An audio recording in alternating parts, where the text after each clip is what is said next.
do have to recognize your limitations, because you're going to just be sick and not feeling good all the time. But I find that that is one of the hardest things to do. And this is why when I talk about the black community and black women, you, first of all, you can't, if anybody feels like I come on here and I talk about the state of the black community and black men leaving us to raise children together, and you're sick of me because you feel like you don't have that experience, great for you. I don't believe, if you're a black woman, I don't believe you don't have that experience. I think you just think you don't have that experience. And I think you just try to be positive and pretend you don't have that experience. But if you don't have that experience, you have some of them. You have some of them. I'm not convinced that I'm not convinced, right? This is, if you're not self-aware or you don't understand what you could have, or the saying they say, you don't know what you don't know, then you don't know you're lacking. You just don't know. But this is why I come here and talk about it, because I'm not speaking from copying somebody. I'm speaking from experience. So if somebody wants to argue with me and say, black women are not going through that, first of all, you're talking to somebody who just recognizes everything. I have pattern recognition. I walk around observing people as my special interest all day. Is what I do with my life. I'm not just going based off of my life. I'm going based off of what I like to do for fun, which is research, which is talk to people. I've been doing hair for over 20 years, and I've had so many women sit in my chair. And I do braids. All the women who sit in my chair are going into the hospitals single with no father. And you're going to tell me that over 20 years, I talked to so many people.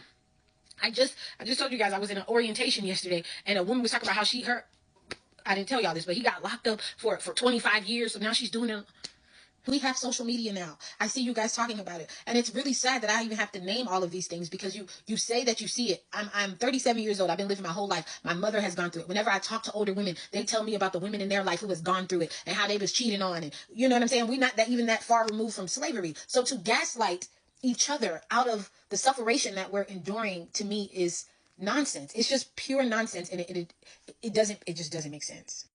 I know what I'm saying. I just think black women are just really trying to cover this shit up so hard. And I don't understand why. I don't understand why when you see somebody like me telling the truth, you just don't want to admit it. Like, you want to be excellent so bad, and you are excellent, but you need help. You need help. And you can't get help if everybody thinks you're okay when you're not. That's just the point. And you have to say it. I don't care if people don't like me. I don't care if you unfollow me. I'm not going to stop saying it. And if anything that I've ever said on this channel makes you unfollow me, you don't deserve to follow me. You don't deserve to be my friend. And you don't deserve to hear the advice that I'm giving you. Because I ain't nobody forcing nobody, But I get passionate about it because, it's a lot. Setting limitations for yourself is a part of self-care. Not doing overtime, even though you need the money. This is why we need support. This is a part of why being left a single mother ruins your quality of life. It makes you lose teeth and physically cannot take care of yourself. And I don't think y'all understand that. People in this society are just so quick to be like, oh, they just lazy. If I could do it, she could do it.